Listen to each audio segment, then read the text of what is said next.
What good is it for someone to gain the whole world, yet forfeit their soul? Or what can anyone give in exchange for their soul? Mark 8 verses 36 to 37. The story of Judas Iscariot reminds us that the greatest treasures cannot be purchased with silver, and the most devastating losses cannot be measured in coins. In the end, we all must choose. What price will we place on our souls? And when the transaction is complete, will we have gained the world or lost everything that truly matters? Before we start, I need your help. Subscribe to this channel so we can keep bringing these hidden truths to light. The dusty roads of Galilee stretch endlessly under a merciless sun. Among the crowd following a carpenter from Nazareth, one figure walks with measured steps, his eyes scanning not the miracle worker ahead, but the purse strings of those around him. This is Judas Iscariot, a name that would echo through eternity as synonymous with betrayal. But what if we told you that Judas began just like the others? What if his calling was as genuine as Peter's boldness or John's love? The question haunts the corridors of history. Was Judas chosen to betray, or did he choose betrayal? In the dusty marketplace of Kerioth, young Judas counted coins with the precision of a man who understood scarcity. His father, a merchant fallen from grace, had taught him that in this world, only two things mattered: survival and silver. Trust is a luxury the poor cannot afford, his father would whisper in his dying breath. When Jesus of Nazareth first looked into Judas's eyes, what did he see? A future traitor or a wounded soul seeking redemption? The carpenter's gaze penetrated deeper than flesh and bone. It reached into the caverns of Judas's heart where dreams had withered and hope had grown cold. "Follow me," Jesus said, his voice carrying the weight of eternity. And Judas did, not because he believed in miracles, but because he recognized opportunity. Here was a man gathering crowds, speaking of kingdoms and treasures. Perhaps this Jesus could be the key to the fortune that had eluded his family for generations. The irony is devastating. Judas was chosen not despite his flaws, but perhaps because of them. In the divine economy, even greed can serve a purpose. Even betrayal can be woven into the tapestry of salvation. As he took his first steps following the Master, Judas couldn't have imagined that he was walking toward the most infamous kiss in human history. The seeds of destruction were already planted, not in his heart, but in the very necessity of the cross itself. The question that will haunt us through this journey is not whether Judas was evil, but whether any of us, faced with the same pressures, the same disappointments, the same crushing weight of expectation, might have made the same choice. The shadow of calling had fallen upon Judas Iscariot. But shadows, as we will discover, are not always what they seem. 3 months into their journey, and already the dynamics within the 12 have crystallized like salt in still water. Peter leads with his boisterous faith, John captures hearts with his gentle wisdom, and Judas handles the money. It seems innocent enough. Someone must manage their resources. But why Judas? Why would Jesus, who could read hearts like open scrolls, entrust the group's finances to a man whose relationship with money was so complicated? In the flickering light of their campfire, Judas counts and recounts their meager funds. Each coin tells a story of generosity given and needs met. A widow's mite here, a rich young ruler's offering there. Though that one never came, did it? The young man had walked away when Jesus spoke of selling everything. Judas understood that young ruler more than he cared to admit. The weight of the purse in his hands is more than financial, it's psychological. With each transaction, each careful calculation of bread and fish prices, Judas becomes more aware of their poverty. While Jesus speaks of treasures in heaven, Judas sees the holes in their sandals and the growing hunger in their eyes when meals run short. "Master," Judas approaches Jesus one evening, his voice careful and measured. The people expect miracles, but they offer little in return. How long can we continue like this? Jesus looks up from the scroll he's been reading, his eyes reflecting the dancing flames. "What troubles you, Judas? Is it the money or something deeper?" The question cuts to the bone. Because it isn't really about money, is it? It's about worth. It's about value. It's about the growing realization that this kingdom Jesus speaks of might not be the golden throne and palace treasures Judas had envisioned. Each night, as Judas secures the purse and counts their dwindling resources, A small voice whispers in his ear, "You're worth more than this. Your skills, your intelligence, your business acumen, they're being wasted on this wandering preacher and his impossible dreams." The other disciples sleep soundly, dreaming of glory and transformation. But Judas lies awake, staring at the stars and wondering if he's made a terrible mistake. The coins in the purse jingle softly in the wind, like a lullaby sung by greed itself. He doesn't know it yet, but with each careful count, each calculated transaction, Judas is slowly building the walls of his own prison. The keeper of coins is becoming their slave. And in the shadows beyond the firelight, forces older than kingdoms and deeper than oceans begin to take notice of the crack forming in the foundation of the 12. The sun rises over Capernaum, painting the Sea of Galilee in shades of gold and crimson. But there's darkness growing in the heart of one disciple, a darkness that feeds on disappointment and thrives on unmet expectations. Judas watches as Jesus heals the sick and feeds the multitudes, and a bitter question forms in his mind. If the master can multiply bread and fish, why doesn't he multiply their silver? If he can raise the dead, why doesn't he raise their status among the religious elite? The crowds are growing, but they come for miracles and bread, not for the revolutionary kingdom Judas had hoped to help establish. Where are the strategic military alliances? Where are the plans to overthrow Roman rule? Where is the golden throne that surely awaits the Messiah? In the quiet hours before dawn, Judas finds himself studying Jesus with the calculating eyes of a merchant evaluating goods. The carpenter's hands are calloused from honest labor, his robes simple and often dusty from the road. This is not the image of a conquering king. "You're troubled," Matthew observes one morning, finding Judas sitting alone by the water's edge. Judas doesn't look up from the stones he's throwing into the calm surface. "Aren't you? Don't you ever wonder if we're following the right path?" Matthew, the former tax collector, understands the weight of financial responsibility. "I gave up everything to follow him. A comfortable life, steady income, social position. But I've never regretted it. Haven't you?" Judas's voice carries a sharp edge.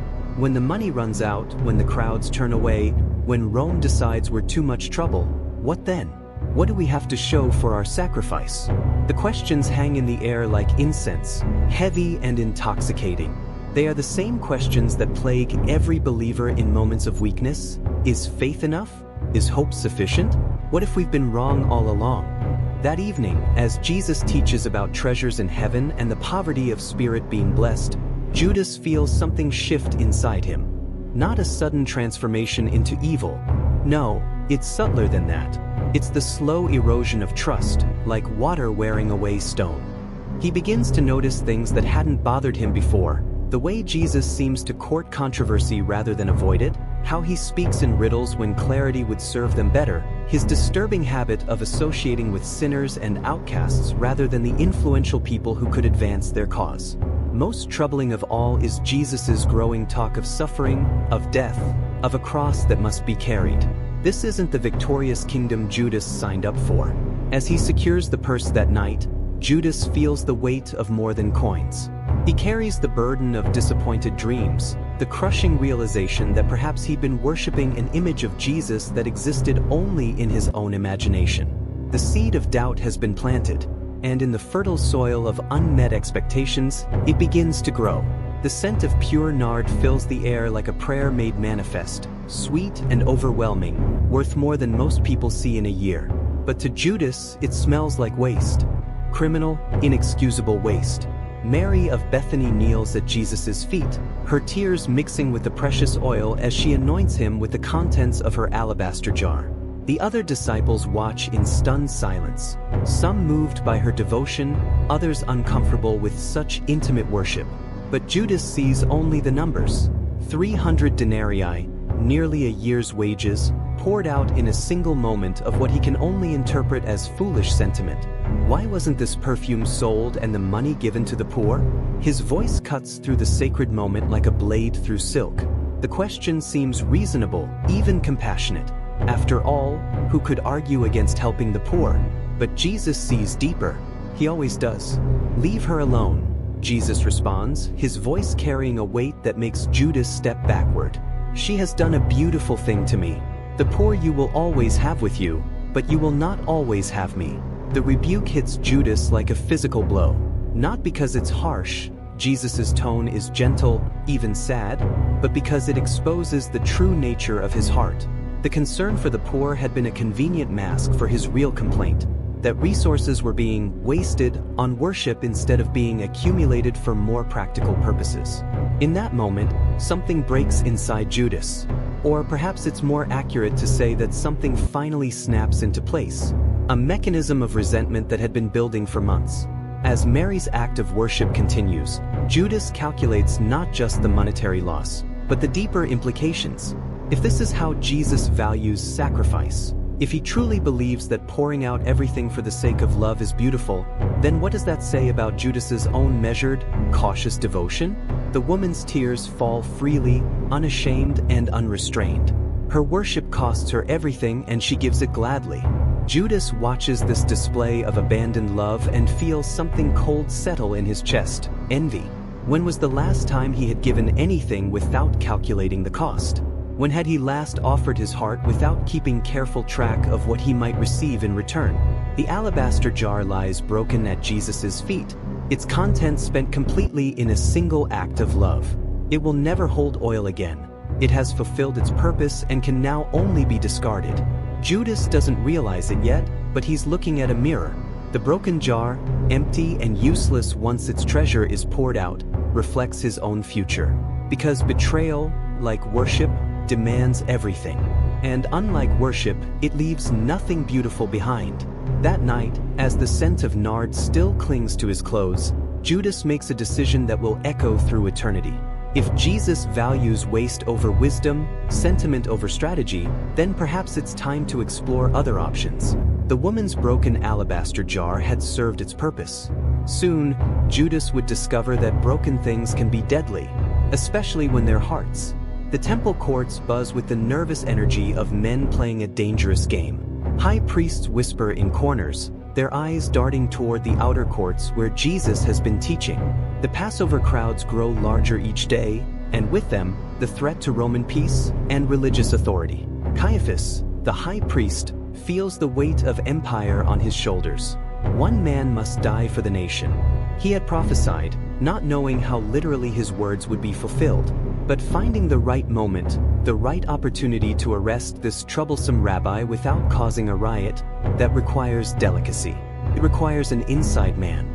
Judas stands at the edge of the court of the Gentiles, watching Jesus overturn the money changers' tables with a righteous anger that makes the very stones seem to tremble. The irony is not lost on him. Jesus, who had rebuked him for concern over wasted money, now drives out those who traffic in temple commerce. But irony has become Judas's constant companion these days. Everything seems backwards, upside down. The master who speaks of heavenly treasures shows no interest in earthly wealth. The king who commands demons cannot seem to manage his own public relations. A gentle touch on his shoulder startles him from his brooding. He turns to see a temple guard, face partially hidden by his hood. "The high priest would like to speak with you," the man says quietly. Privately, Judas's heart hammers against his ribs. This is it, the moment he's been both dreading and anticipating. The point of no return. In the shadowy corridors beneath the temple, Caiaphas waits with the patience of a spider. His eyes, ancient and calculating, study Judas with the intensity of a merchant evaluating precious stones. "You serve the Nazarene," Caiaphas says. "It's not a question. I do." Judas's voice sounds foreign to his own ears. "And yet you come when called." Interesting. The high priest circles slowly, his robes whispering against the stone floor. "Tell me, what would it take for you to help us prevent unnecessary bloodshed?" The question is carefully crafted, almost innocent. Not, "Will you betray him?" but, "Will you help prevent violence?" It's a masterpiece of manipulation, offering Judas a way to frame his treachery as an act of mercy. 30 pieces of silver. The words escape Judas's lips before his mind can stop them. He hadn't planned to name a price, hadn't even planned to negotiate. But something deep within him, something that had been calculating and measuring and counting for months, spoke with deadly precision. 30 pieces. The price of a slave. The cost of betraying God made flesh. Caiaphas smiles, and in that smile, Judas sees his own damnation reflected. Agreed, but we need more than just information. We need identification, a sign that will distinguish him from his followers in the darkness. A kiss, Judas whispers, and the word falls between them like a stone dropped in still water, sending ripples through eternity. As silver pieces jingle in the newly heavy purse at his side, Judas walks back into the sunlight. The weight of the coins feels different now, heavier and yet somehow lighter. The burden of decision has been lifted, but the weight of consequence has just begun. He tells himself it's for the best. Jesus was heading toward disaster anyway. The Romans would crush any revolt, and innocent people would suffer. This way, maybe the master would be imprisoned, maybe deported, maybe he would finally come to his senses. But deep down, in the place where truth lives before it can be dressed up in convenient lies, Judas knows better. He has just sold his soul. And the market price was exactly what he'd always suspected it would be.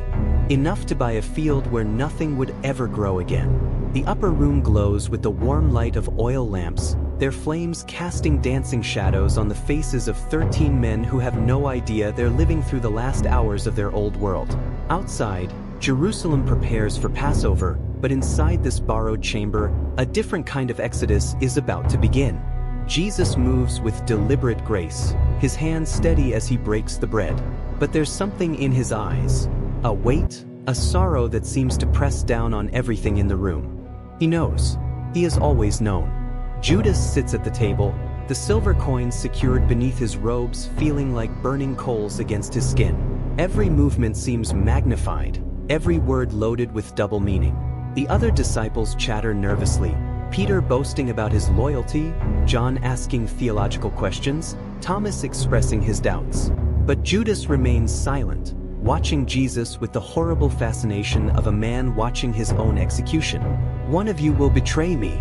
The words fall like stones into still water, sending shock waves around the table. The disciples look at each other with confusion and fear. "Is it I, Lord?" they ask, each one suddenly uncertain of his own heart. The question pierces through every soul in that room except one.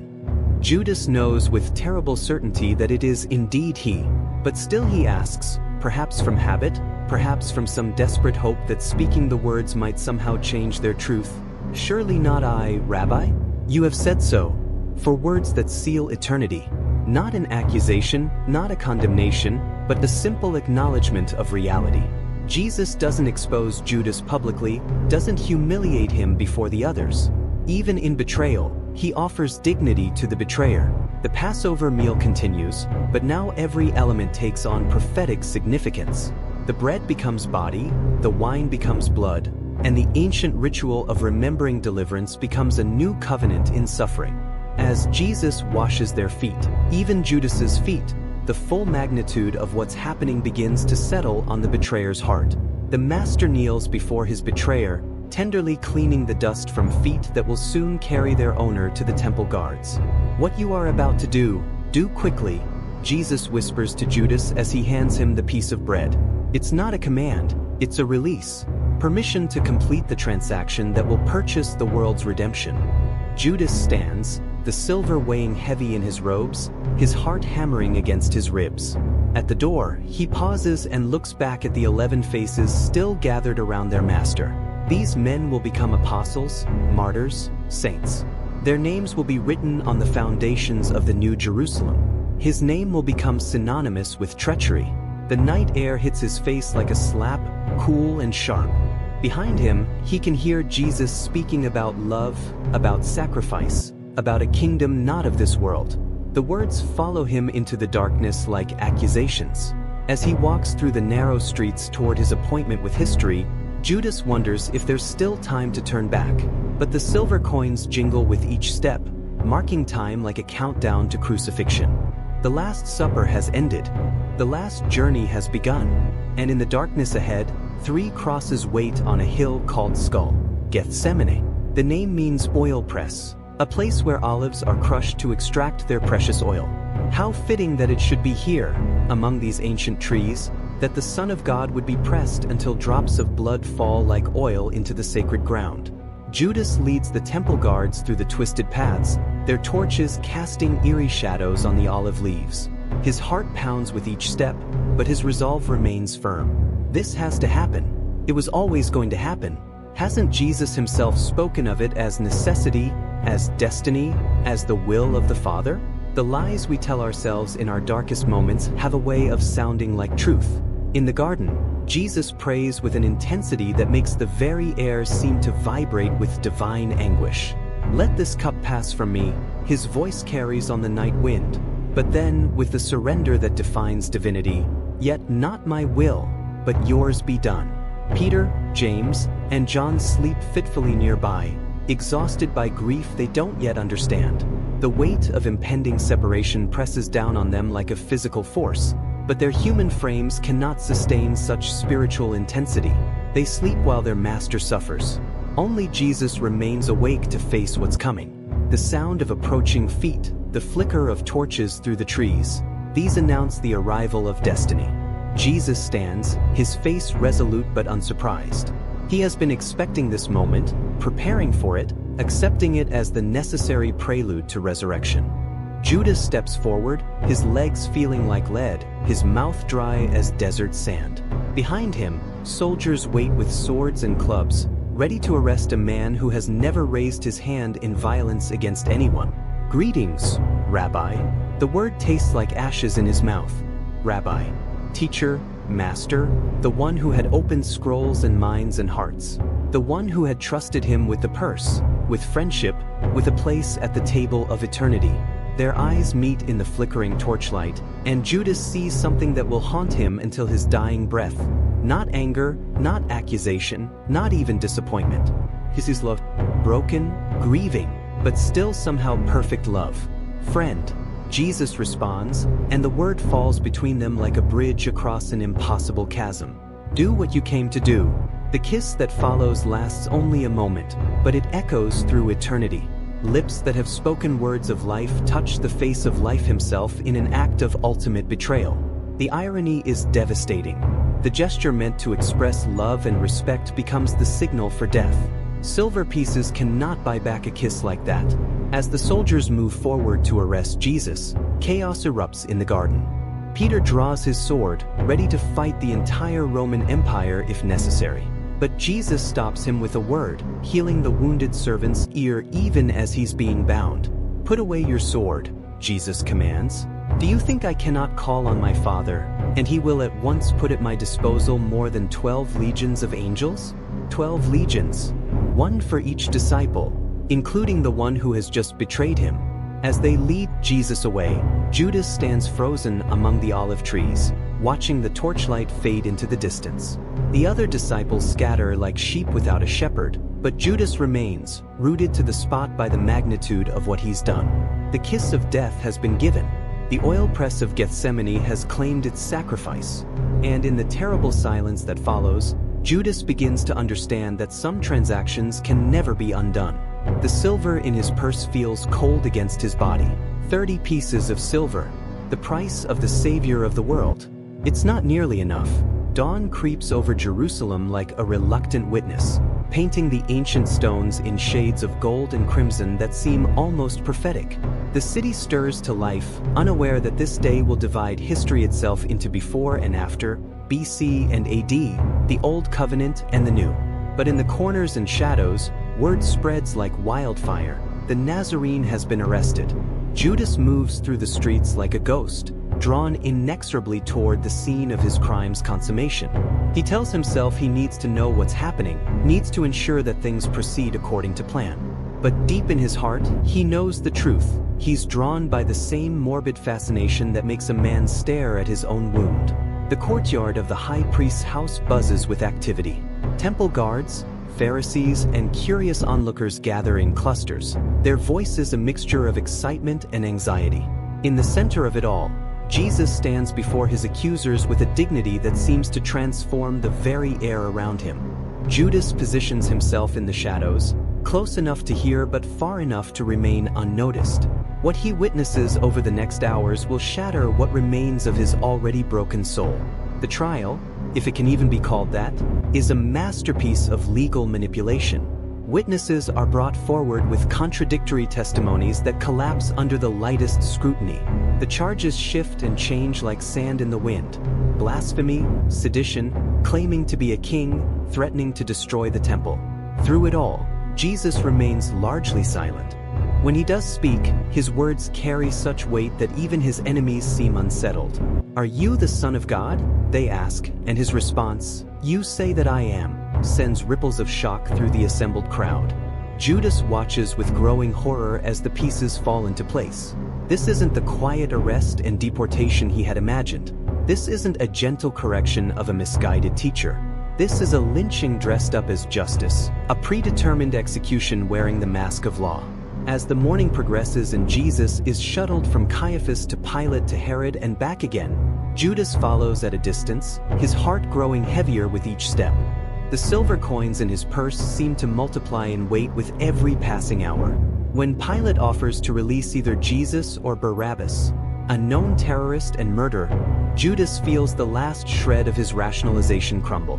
The crowd, manipulated by the religious leaders, calls for Barabbas. They choose violence over peace, rebellion over redemption, a killer over the giver of life. "Crucify him!" The voices rise like a storm, and Judas realizes with crushing clarity what his 30 pieces of silver have purchased. Not arrest, not imprisonment, not deportation, crucifixion. The most brutal, humiliating, agonizing death the Roman Empire can devise.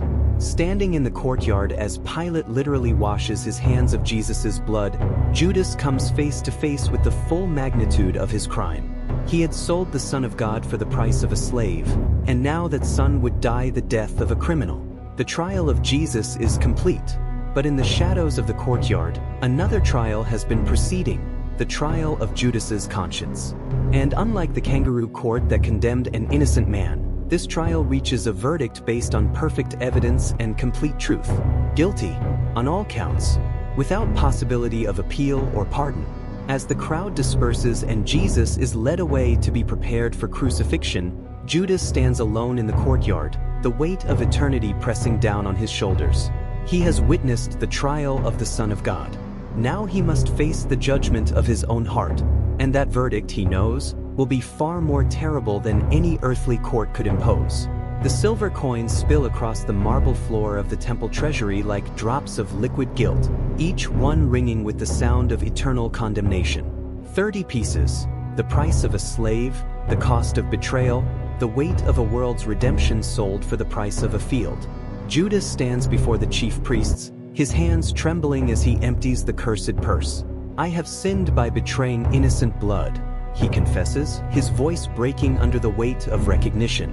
But the priests, who had been so eager to purchase treachery, now show the cold indifference of buyers who have received their goods and no longer need the seller. "What is that to us?" Caiaphas responds with chilling dispassion. "That is your responsibility."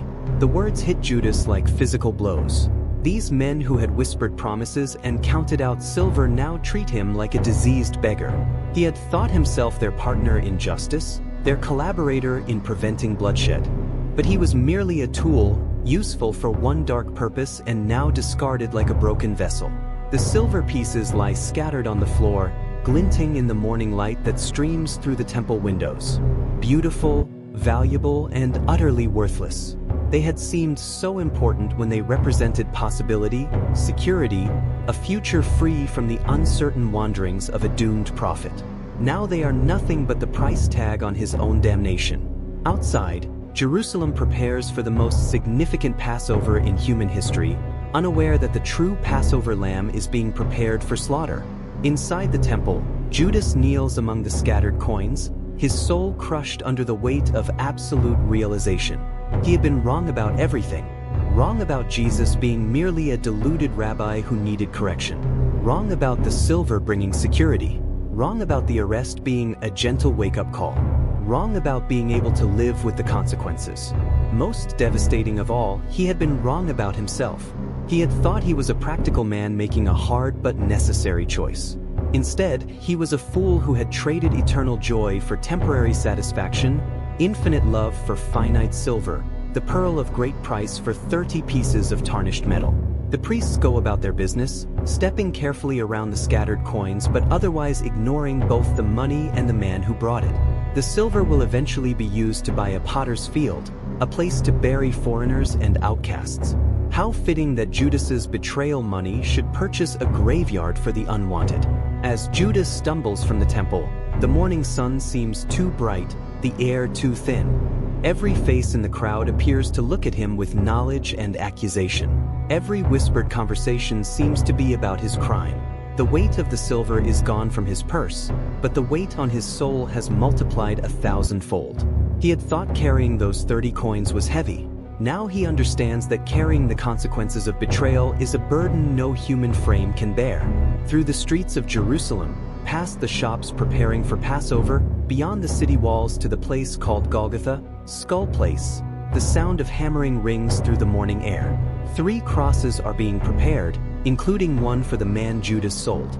The silver is gone, scattered on the temple floor like seeds that will never grow into anything but sorrow. But its work is complete. The transaction is finished. The price has been paid.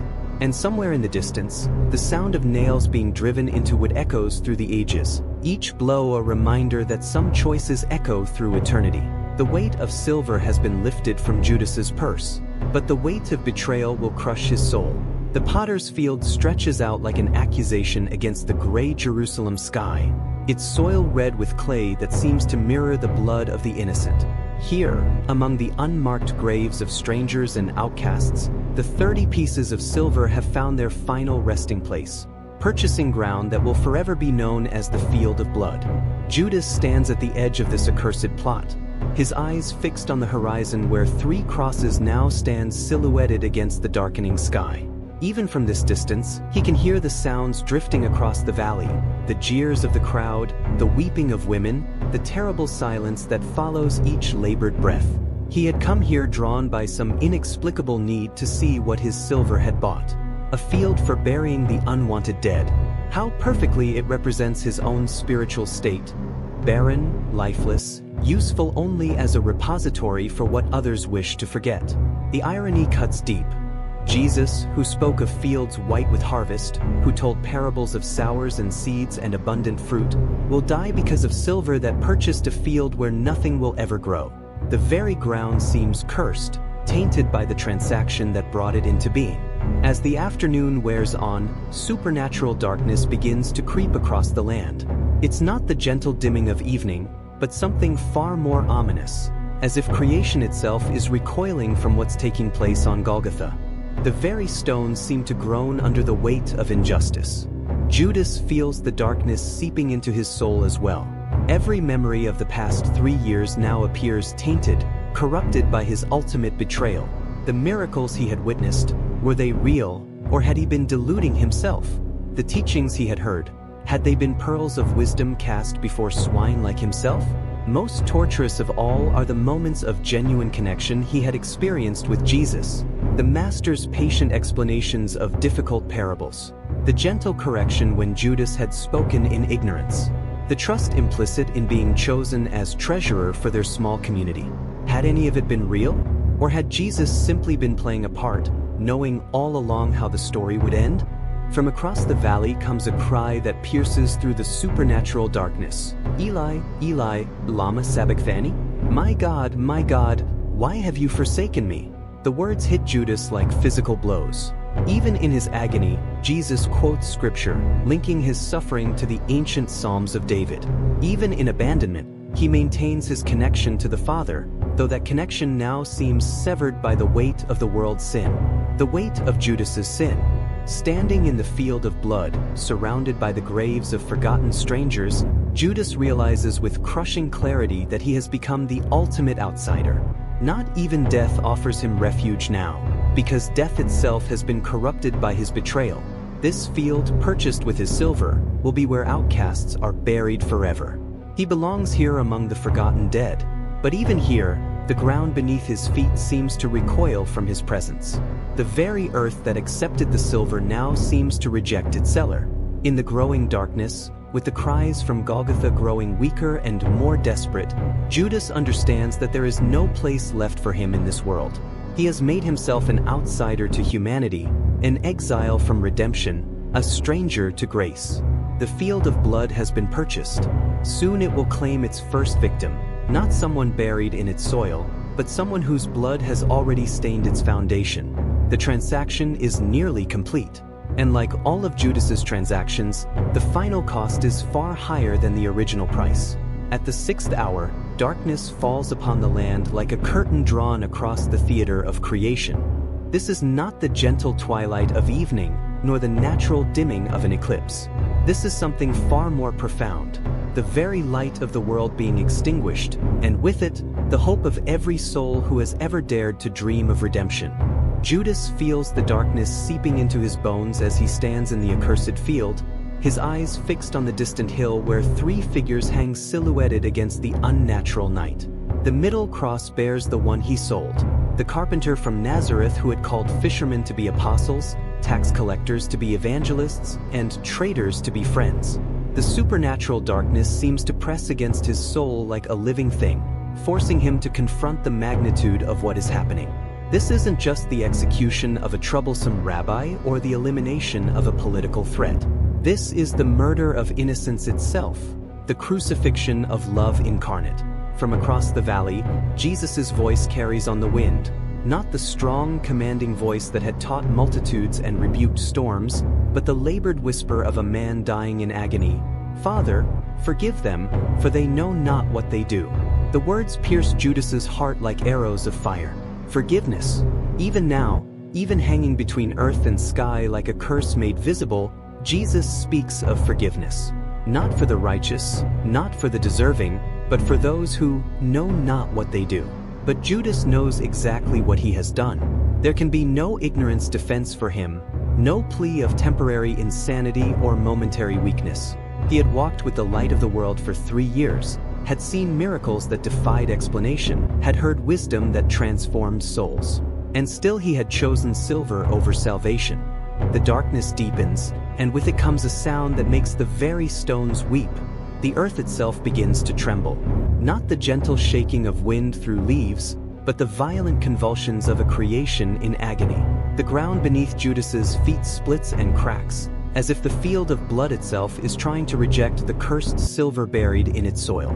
In the temple, unseen but somehow felt across the distance, the massive curtain that separates the Holy of Holies from the rest of the sanctuary tears from top to bottom. The barrier between God and humanity, maintained for centuries through sacrifice and ritual, splits like fabric under divine strain. Access to the Almighty, purchased not with silver but with blood. Not the blood of bulls and goats, but the blood of the Son of God himself. As the earthquake subsides and an unnatural silence settles over the land, Judas understands with devastating clarity what he has helped accomplish. The very foundations of religion, of relationship between God and man, of hope itself, are being shattered and remade in these terrible hours. And he fled Judas Iscariot, son of Simon, keeper of the purse, betrayer of trust. He has been an instrument in this cosmic drama. Not the hero he had once imagined he might become, not even the practical man making hard choices he had convinced himself he was, but a tool in the hands of providence. The question that will haunt him through his final hours crystallizes in the darkness. Was he chosen for betrayal, or did he choose it? Did God foreordain his treachery, or did he write his own condemnation with 30 pieces of silver? From Golgotha comes another cry, weaker now but somehow more terrible. It is finished. The work of redemption is complete. The price of sin has been paid in full. The transaction that will echo through eternity has been finalized, not with silver, but with blood. In the field of blood, Judas falls to his knees as the weight of realization crushes what remains of his hope. The darkness at noon is not just external. It has invaded his very soul, consuming the last flickering ember of possibility that somehow, someway, this nightmare might still be undone. It is finished, and so is he. The rope feels rough against his trembling fingers, each fiber a reminder of the net that has closed around his soul. The ancient tree stands solitary in the field of blood, its gnarled branches reaching toward the still darkened sky like arms raised in supplication or surrender. Judas moves with the mechanical precision of a man who has already died in his heart. Every action is deliberate, final, irreversible. much like the kiss that set this tragedy in motion. The irony is not lost on him that his last earthly act will mirror his greatest crime. Both will be completed with careful planning and devastating consequences. The silver is gone, scattered on the temple floor and transformed into cursed ground. The master is gone, his final breath released into the supernatural darkness that still lingers over Jerusalem. The other disciples are gone, scattered like sheep without a shepherd, their dreams of glory dissolved in the bitter wine of crucifixion. And now Judas will be gone too, joining the invisible multitude of those who could not bear the weight of their own choices. As he fashions the noose with hands that once counted coins and broken bread, memories flood his consciousness like water through a broken dam. The first time he heard Jesus speak, his voice carrying authority unlike the scribes and Pharisees. The moment he was chosen to follow the Messiah. The weight of the purse in his hands, the trust implicit in being made treasurer of their small band. Had there been other paths he could have taken? Other choices he could have made? The questions torment him, but they come too late for anything but anguish. The time for different choices died with Jesus on the cross. He remembers Mary of Bethany, pouring out her precious oil in an act of abandoned worship. How he had criticized her waste, never understanding that love given completely is never wasted. Now, as he prepares to pour out his own life, he realizes the terrible difference. Her offering brought beauty and blessing, while his will bring only sorrow and shame. The rope is ready, the tree branch, strong enough to support what he intends. Below his feet, the red clay of the field of blood seems to wait with hungry patience. This ground, purchased with his betrayal, will claim its first victim before any stranger is buried here. In the distance, Jerusalem continues its Passover preparations, unaware that the true Passover lamb has already been sacrificed. The city that killed the prophets has killed the Son of God himself, and yet life goes on. Markets open, families gather, rituals are observed. The crucifixion that split history in half is already becoming yesterday's news. But for Judas, time has stopped at the moment of that kiss in Gethsemane. He cannot move forward because there is no future for a betrayer of God. He cannot go back because the past is soaked in innocent blood. He exists in an eternal moment of recognition and despair. The noose tightens around his neck as he positions himself on the edge of the precipice. Below, the field stretches out like a red sea, its soil stained with the clay that gives it color, and soon to be stained with something far more precious. His final thought is not of the silver, not of the missed opportunities, not even of Jesus's face in those last terrible moments. Instead, he thinks of the other 11. Will they understand? Will they forgive him? Will they remember him as more than just the betrayer? The answer, floating somewhere in the darkness above the field of blood, is both yes and no. They will remember him as a warning, a cautionary tale, a reminder that proximity to grace does not guarantee reception of grace. The final transaction is complete. The betrayer has paid the ultimate price for his betrayal. But unlike the transaction on Calvary, where death purchased life and suffering brought salvation, this final exchange brings only emptiness. In the field of blood, purchased with silver and watered with tears, Judas Iscariot completes his journey from disciple to betrayer to victim of his own despair. The rope swings gently in the still air, marking time in a world that has suddenly become very different indeed. Dawn breaks reluctantly over Jerusalem, as if the sun itself hesitates to illuminate a world forever changed. The supernatural darkness has lifted, but shadows still cling to the corners of the city like reluctant mourners. In the field of blood, the rope swings empty now, its terrible burden having fallen to the red clay below during the night's earthquakes. Even in death, Judas finds no peace. His body lies broken on the cursed ground his silver purchased, a grotesque reminder that some transactions extract payment in ways never anticipated. The field that was meant to bury forgotten strangers has claimed its first victim, and he is no stranger to this place. He belongs here among the unwanted dead. Word of the betrayer's end spreads through the city in whispers, adding another layer of darkness to an already tragic tale. The man who sold God for 30 pieces of silver has paid with his own life, but somehow the equation doesn't balance. His death brings no restoration, no redemption, no hint that justice has been served. In a house in Jerusalem, 10 men huddle together like survivors of a shipwreck, their faith shattered, their dreams in ruins. The 11 have become 10, and they feel the absence like a physical wound. Peter, who denied knowing Jesus 3 times, stares at his hands as if seeing the betrayer in himself. Thomas questions everything he thought he knew. John weeps openly for the friend he loved and the friend he lost. But it's Matthew, the former tax collector who understands money and its corrupting power, who speaks the words that haunt them all. We all abandoned him in the end. Judas just did it for silver.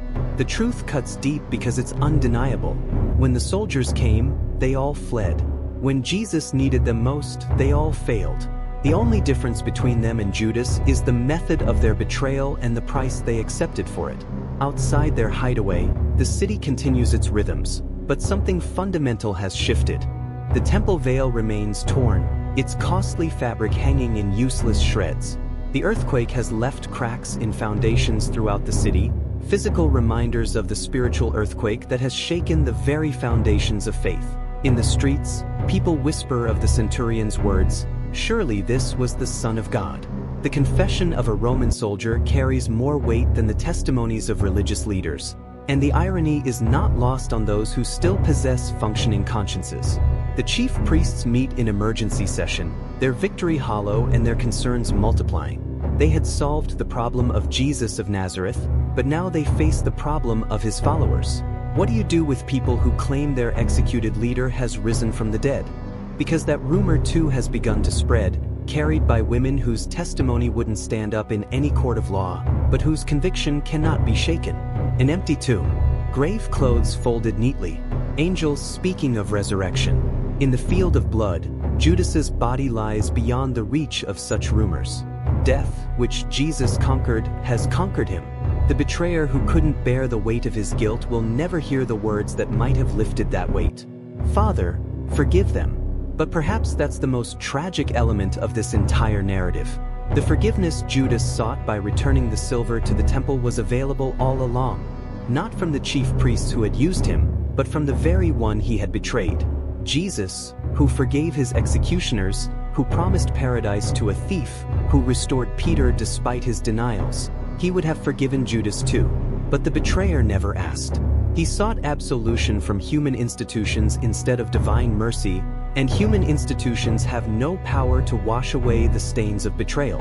The morning after the crucifixion dawns on a world divided between those who mourn and those who celebrate, between those who believe and those who doubt, between those who hope and those who despair. In the field of blood, the betrayer's story has ended, but the story his betrayal made possible, the story of redemption purchased with divine blood rather than human silver, that story is just beginning. The morning after has arrived, and with it, the first whispers of resurrection. The number 11 haunts the upper room like an accusation. 11 disciples where there should be 12. 11 voices where there should be a dozen. 11 broken hearts trying to make sense of a tragedy that has left them orphaned and afraid. They speak his name in whispers, if they speak it at all. Judas, the betrayer, the one who sold their master for the price of a slave. But beneath the anger and horror, a deeper question gnaws at their souls. Could any of them have done the same? Peter knows the answer intimately. 3 times he denied even knowing Jesus, warming his hands by the enemy's fire while his Lord faced trial alone. The silver Peter accepted for his betrayal wasn't coins but comfort, the comfort of avoiding association with a condemned man. Thomas struggles with doubts that eat at his faith like acid. Had they all been deluded? Was Jesus just another failed Messiah? Another revolutionary whose dreams of kingdom died with him on a Roman cross? The evidence of his senses wars against the testimony of his heart. Matthew stares at his writing materials, ink, parchment, the tools of his former trade as a tax collector. He understands the seductive power of silver better than most. How many times had he chosen profit over principle, security over righteousness, before Jesus called him away from the tax booth? Each of the remaining 11 carries his own weight of failure, his own silver coins of compromise. The difference between them and Judas isn't the absence of betrayal, it's what they did after the betrayal. As they wrestle with guilt and grief, a knock at the door sends them scrambling for hiding places. Roman soldiers? Temple guards? More death to complete the tragedy that began in Gethsemane? Instead, it's Mary Magdalene, her face radiant with impossible joy.